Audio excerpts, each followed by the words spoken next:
गांव के किनारे एक पुराना पेड़ था जिसके बारे में कई भयानक कहानियां मशहूर थीं।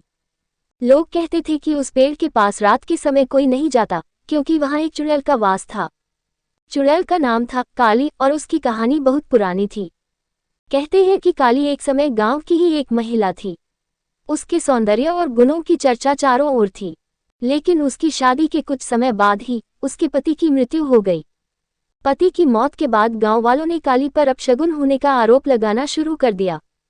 धीरे धीरे उसे समाज से अलग कर दिया गया और उसे गांव से निकाल दिया गया।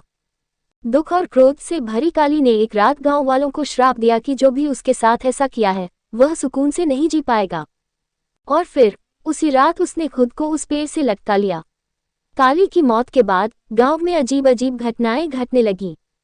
लोग कहते थे कि रात के समय उस पेड़ के पास से काली की परछाई दिखाई देती है। कभी कभी उसकी चीखें भी सुनाई देती।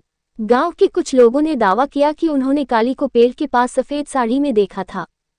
उसके लंबे खुले बाल और खून से भरी आंखें देखते ही लोग डर से कांप जाते थे। वर्षों बाद गांव में एक नया परिवार आकर बसा। उस परिवार में एक जवान लड़की थी जिसका नाम था राधा। राधा को काली की कहानी के बारे में कुछ भी पता नहीं था। एक दिन राधा अपने दोस्तों के साथ घूमने निकली और अनजाने में उस पेड़ के पास पहुंच गई। राधा को कुछ अजीब सा महसूस हुआ, लेकिन उसने इसे नजरअंदाज कर दिया। जैसे ही वह पेड़ के करीब आई, उसे किसी की धीमी धीमी हंसी सुनाई दी। राधा ने पीछे मुड़कर देखा, लेकिन वहां कोई नहीं था। अगली रात राधा को सपने में वही पेड़ और उस पर लटकती हुई काली दिखाई दी।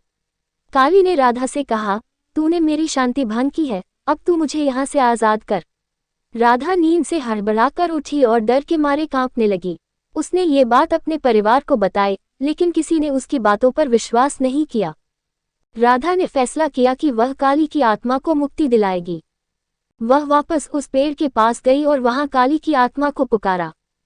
काली की आत्मा प्रकट हुई और राधा से बोली, मेरी मुक्ति के लिए तुझे इस पेड़ को काटना होगा और गांव वालों को मेरे साथ किए गए अन्याय का प्रायश्चित करना होगा।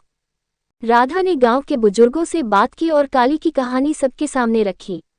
गांव वालों को अपनी गलती का एहसास हुआ और उन्होंने मिलकर उस पेड़ को काट दिया। जैसे ही पेड़ कटा, काली की आत्मा ने शांति से विदा ली। गांव में फिर कभी ऐसी डरावनी घटनाएं नहीं हुई। इस कहानी से यह शिक्षा मिलती है कि किसी के साथ अन्याय करने से न सिर्फ उस व्यक्ति का जीवन बर्बाद होता है, बल्कि उसकी आत्मा भी परेशान रहती है। हमें हमेशा न्याय और करुणा के साथ व्यवहार करना चाहिए।